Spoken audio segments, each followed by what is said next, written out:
Yeah, Vice is going bankrupt. You know that?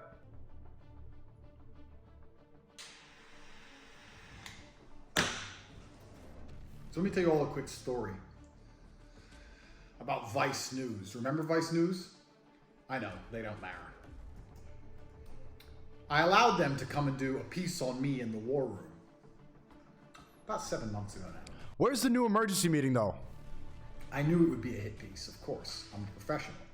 But I also knew anyone with a brain would see through the hit piece and see the beauty of the war room and want to join. So I allowed them to come do a hit piece.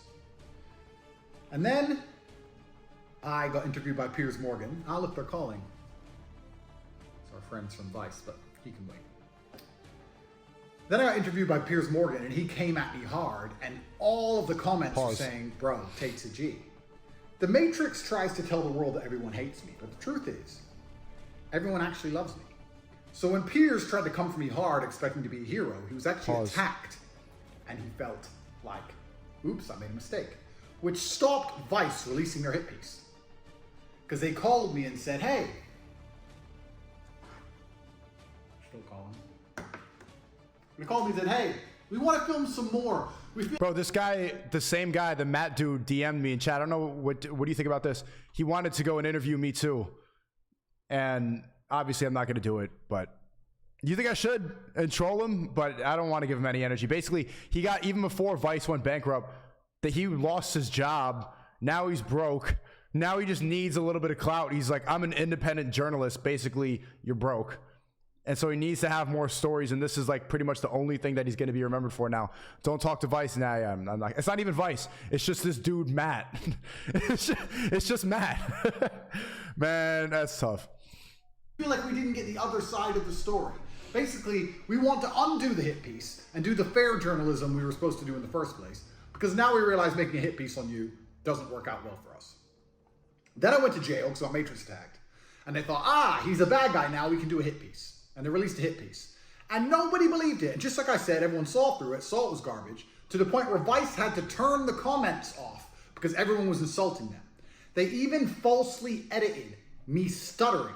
When have you ever seen me stutter on any video ever? To try and make me look frustrated, like I've been caught out by this dork called Matt. So they released a hit piece, and it was totally detrimental for them. Nobody believed them. Bombed their reputation even worse. Vice used to be something, and now they're completely off the deep end. Nobody gives a shit about them. Complete Matrix propaganda. So then I get released from jail. And now, Matt from Vice is begging me for another interview. Calling me every day, begging me. Please, please, please. So I've decided, because I'm such a nice man, most people have a hit piece done about them, and they don't talk to that organization anymore. But I'm so nice. I'm going to have a conversation with Vice News. We're going to talk to them. We're going to talk to Matt. Let me message him. Again, I said, an instruction. Again. Like a little dog. So we're going to wait for Matt to call us. Hey, DNG in the chat. And hear what Matt has to say about the fact that they were dishonest, and they weren't particularly good at, oh, look. Again. Please, Mr. Tate.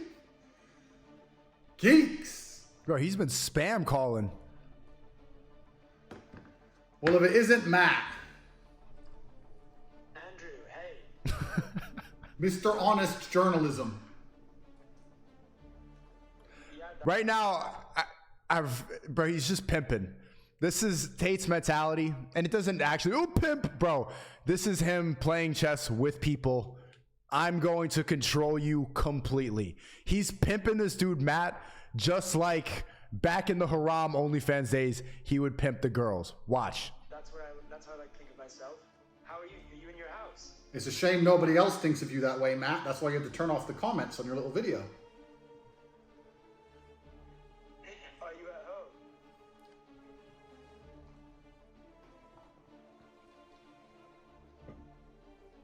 Congrats on your release under house arrest. Thank you. What do you think is next? Well, it's a beautiful reality, Matt. It's a beautiful life, and I'm clearly one of God's chosen ones. and I'm here to spread a positive message and continue with my mission to prevent the degeneracy which is purported by organizations like Vice, drug taking. Did you see that article from Vice saying that Satanism is good? Like, oh, Satanism isn't that bad. Hold on. Putin accuses West of Satanism. Well, he's right. Where's the article? Vice, the truth behind modern day Satanism. There's a Satan, yeah. I can't find the exact article, but you know, you get that. And other forms of pornography, a bunch of other stuff you are involved in. I'm here to combat it, and I'm going to lead people to the truth and to the light, and we're all going to be better people and have a better society for that. And I think you learned that when you turn the comments off in your little video, that most people understand I'm a force for good, and that hit pieces don't really work because you've lost all credibility in the mainstream matrix. I don't think you guys really understand.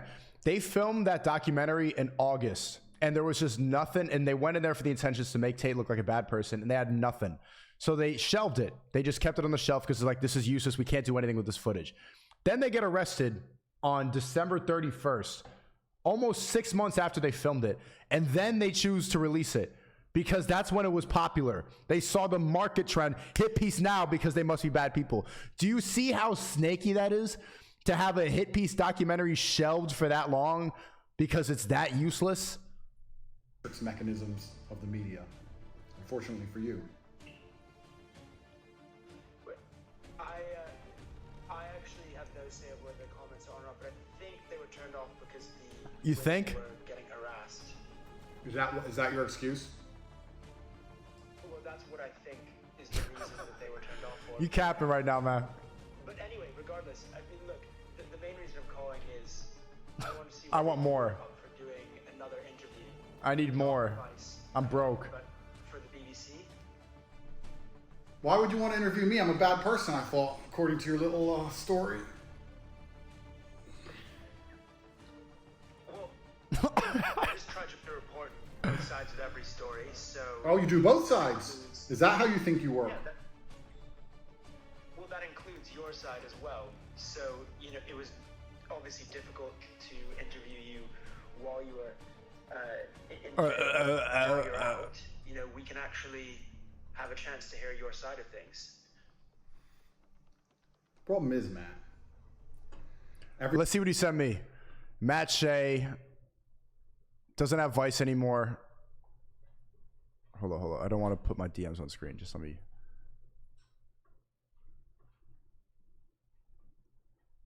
Yeah, I can show you. Hey, Sneako. I saw you did a reaction video to my first doc on Andrew Tate. If you are up for it, I'd love to meet up and we can hash out your issues in person. On camera?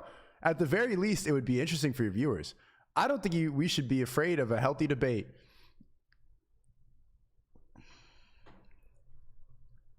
Bro, he was saying it like it was a lighthearted, like I did a reaction.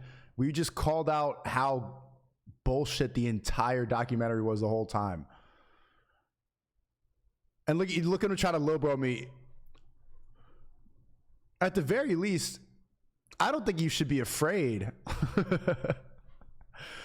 You're broke. Everyone on the planet wants to interview me. So the question is, why would I choose you when I have unlimited offers from people who are far more successful and better than you at the job? Because I'd be doing, and I'm not trying to disrespect you, I'm being honest. I'd be doing you a favor. Like, Matt, what's your last name? Shea. That name didn't matter until it was associated to mine.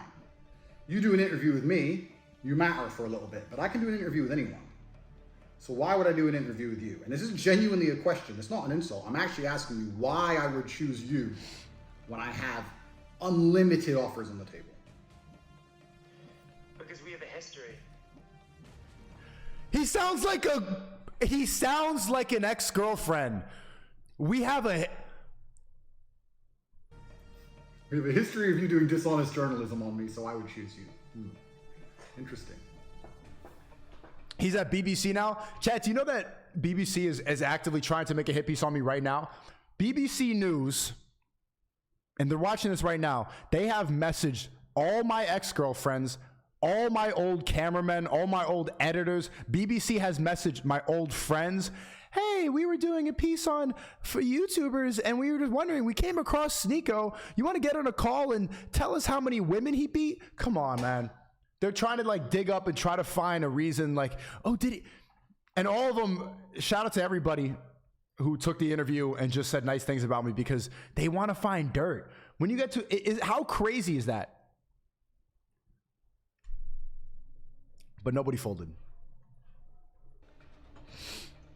Any journalist that you speak to is going to ask you the similar questions to the ones I asked you. I have no problem with your questions. Why you? Questions are not a problem. The reason that I want to do an interview with you, and of course you can do an interview with anyone you want, and that's entirely your choice. I'm just one of the many people asking you, I guess. But we have a history, and we got cut short last time, and there are still unanswered questions that I want to put to you. I can only tell you why I want to interview you. Ultimately it is your choice. It is my choice, isn't it? I get to choose which reporter in the world. All these reporters who want to say bad things about me, I get to choose which reporter on the planet gets to become relevant via proxy because I am the most relevant person and I get to do the charitable act of allowing somebody to sit next to me and ask me questions. It's kind of interesting. I need to think heavily about it. I can't just give out such a fantastic opportunity to disingenuous nobodies. It's something I need to think about. Do you work for the BBC now or do you work for yourself? Look at the chat. Ryan Dawson says, BBC hit me up asking what you did in Japan. I told them you prayed every day to Allah. My way of saying go fuck yourself. BBC hit up Ryan Dawson? Why didn't you tell me this sooner, man? Bro.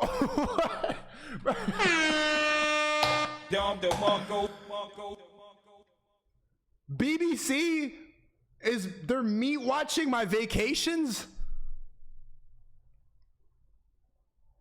I'm traveling and they're trying to see what I'm like. What the fuck are they? Yo, everyone, W. Ryan Dawson in the chat. Please, if you want to learn more about the Matrix, you watch our podcast that we did together. That's what I was in Japan doing. Podcast with Ryan Dawson and BB. What was he really doing? Was he fucking underage girls? That's what they want. That's the story that they're trying to hear. I'm an independent contractor, but it has to be broadcast somewhere, and I think the BBC is where it would go. But one thing I would say though is, I spoke to they're fucking snakes. Everybody in the media, and this is why they completely lost credibility, and Twitter's the new media.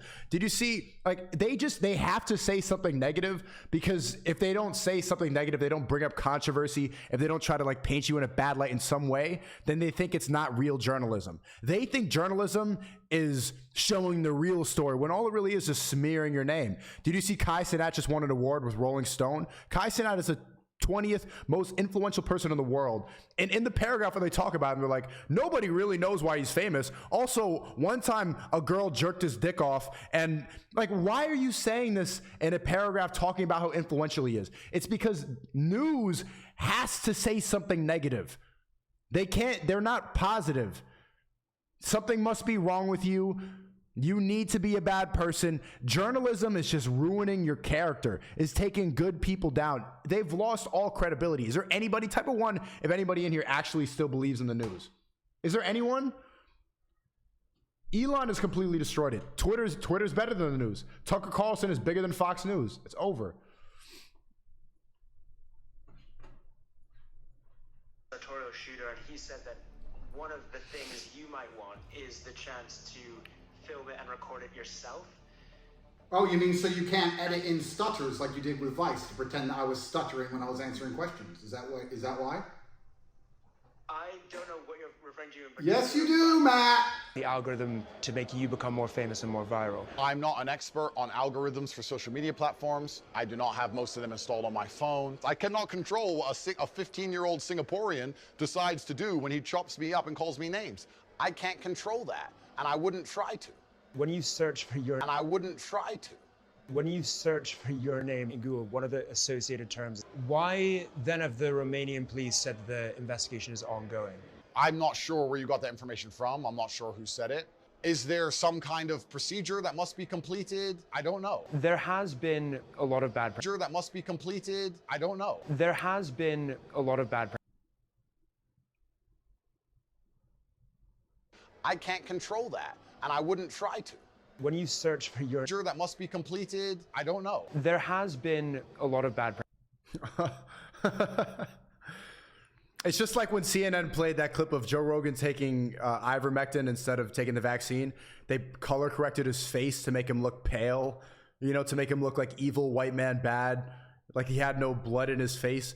They took a picture of his Instagram and he's just like, his rosy cheeks, he looks lively.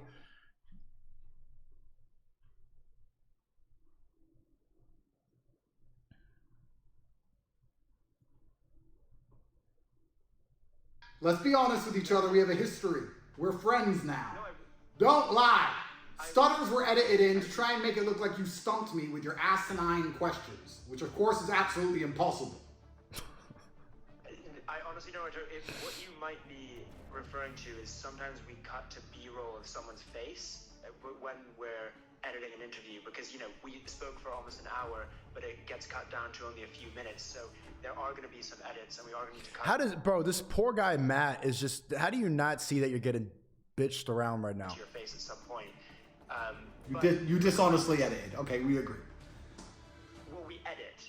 I would say we don't dishonestly edit it, but the idea that we would just release an hour-long unedited interview doesn't really make sense, right? Because the whole documentary is only 45 minutes. So, anyway, but the point is, I can't stop anyway. filming in your own home, you know, releasing whatever you want to release, editing it however you want to edit it. You know, I can't stop you doing that. So if that's what you want to do, then you obviously can do it.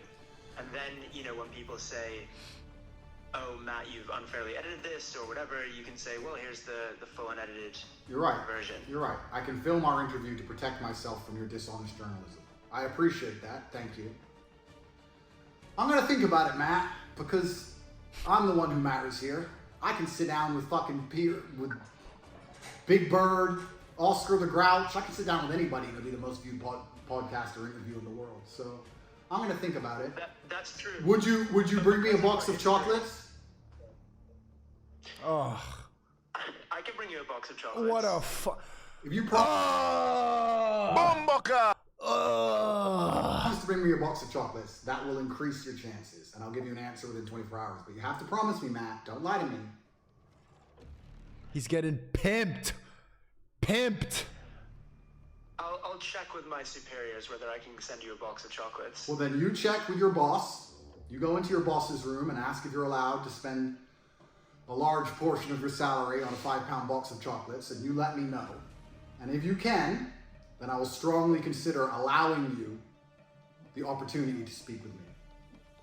Are you asking all the journalists to bring you a box of chocolates? You let me know about the chocolates, Matt. Have a nice day. Okay. Right. So. He sounds like, do you do that to all the girls you fuck? Do all the girls need chocolate? Now Matt's going to come back and tell me he's going to buy me a box of chocolates. What Matt doesn't know is that because he's a dishonest journalist, if he agrees to the chocolates, I'll agree to the interview. But I'm not going to show up. What we're going to do is record him standing around waiting for an interview with my box of chocolates. You see, isn't the world beautiful? Vice do a hit piece on Tate. Tate goes to jail. We got him! Release the hit piece! He's in jail! He's never getting out! God releases me. Vice, Matt, BBC, whoever, Matrix agent number 399 begs for another interview, and I end up with chocolates. It's kind of like I never lose. Interview? He wants the chocolate now. He wants the chocolate now? Yep. Okay, because I'm a little bit worried that he's just gonna, you know, brag about us bringing him chocolate on Twitter and not actually do the interview. You have to bring the chocolate first. Okay, so is he too afraid to come out and say it himself? No, he's just tired. He's having his breakfast now. Okay, could you do me a favor? Could you ask him if he's scared of doing an interview with us? Okay, sure. Thank you. Yep.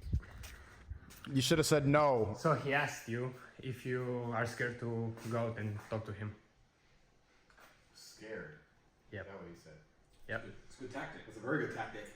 Very good tactic. Now he said, I'm scared. I really have to go. I can't just smoke my cigar and ignore him. Yeah, Where's my chocolate? You're definitely going to be more upset at getting called scared than him wasting his entire week. Correct. He didn't want to give you the chocolate now. He wants to get in the house and then. Well, you can wait a while. Let's give him about 10 minutes. Did he end up giving the chocolates or not?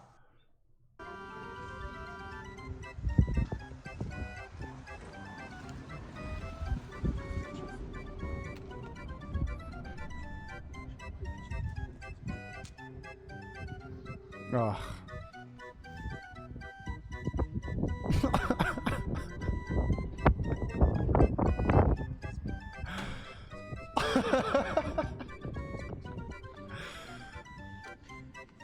Bro.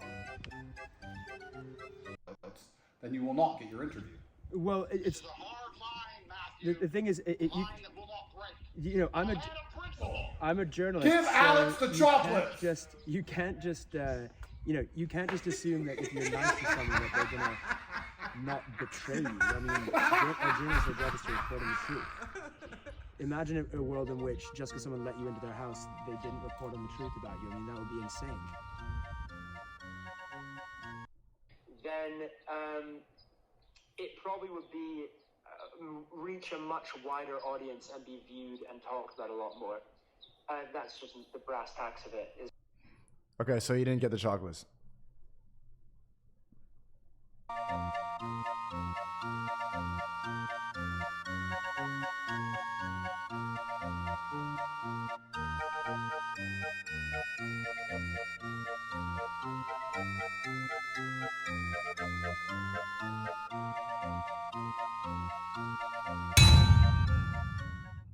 That's tough, man. That's brutal.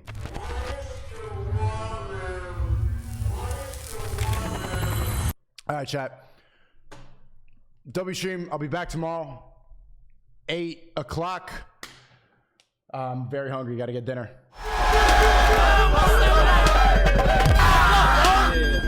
That's it. Your job?